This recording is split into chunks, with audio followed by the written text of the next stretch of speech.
மகாநதி அடுத்த வர எபிசோடில் பார்த்தீங்க அப்படின்னா விஜய் வந்து நிவின் கிட்ட பேசணும், இந்த மாதிரி பசுபதி பற்றி விசாரிக்கணும் அப்படின்னு சொல்லிட்டு வர சொல்லியிருப்பாங்க. இந்த விஷயத்த காவேரி நிவின்க்கு கால் பண்ணி சொல்லுவாங்க. இதை கேட்ட யமுனா பார்த்தீங்கன்னா, என்ன அந்த காவேரி தானே கூப்பிடுறா, உங்கள் பிளான்லாம் சக்ஸஸ் ஆயிடுச்சா, நீங்கள் ஊர் சுற்றுற பிளான்லாம் சக்ஸஸ் ஆயிடுச்சு போல், அதுக்கு தானே நீங்கள் அவளை 1 வீக் எங்கேயோ தங்க வச்சுருக்கீங்க அப்படி இப்படின்னு சொல்லிட்டு தப்பாக வந்து பேசுவாங்க.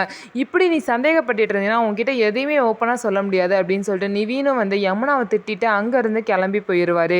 கிளம்பி போய் பார்த்தீங்கன்னா விஜய் இருக்க கெஸ்ட் ஹவுஸ்க்கு போயிடுவார். அங்கே போயிட்டு என்ன விஷயம் அப்படின்னு சொல்லிட்டு கேட்கும்போது, இல்லை உங்கள் அம்மாவுக்கு வந்து பசுபதி இருக்க விஷயம் தெரியுமான்னு கொஞ்சம் கேட்க முடியுமா அப்படின்னு சொல்லிட்டு விஜய் வந்து சொல்லுவாங்க.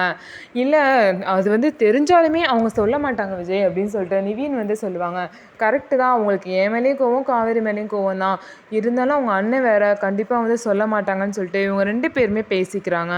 சரி நீங்கள் கவலைப்படாதீங்க, நானும் குமரன் அண்ணனும் எப்படியாவது பார்த்துக்குறோம், அந்த பசுபதியை எப்படியாவது நாங்கள் கண்டுபிடிச்சிருவோம்னு சொல்லிட்டு விஜய்க்கு ஆறுதல் சொல்லிட்டு காவேரியை கூட்டிகிட்டு அங்கேருந்து கிளம்புறாங்க. ஸோ இதெல்லாம் தெரிஞ்ச யமுனா பார்த்தீங்கன்னா இன்னமும் ரொம்பவே கோவப்படுறாங்க. இந்த மாதிரி தான் வரப்போகிற எபிசோடில் நடக்க போகுது. நம்ம வீடியோ உங்களுக்கு பிடிச்சிருந்தா நம்ம வீடியோவை லைக் பண்ணிக்கோங்க, மறக்காமல் நம்மளோட சேனலை சப்ஸ்கிரைப் பண்ணிவிட்டு பாருங்கள்.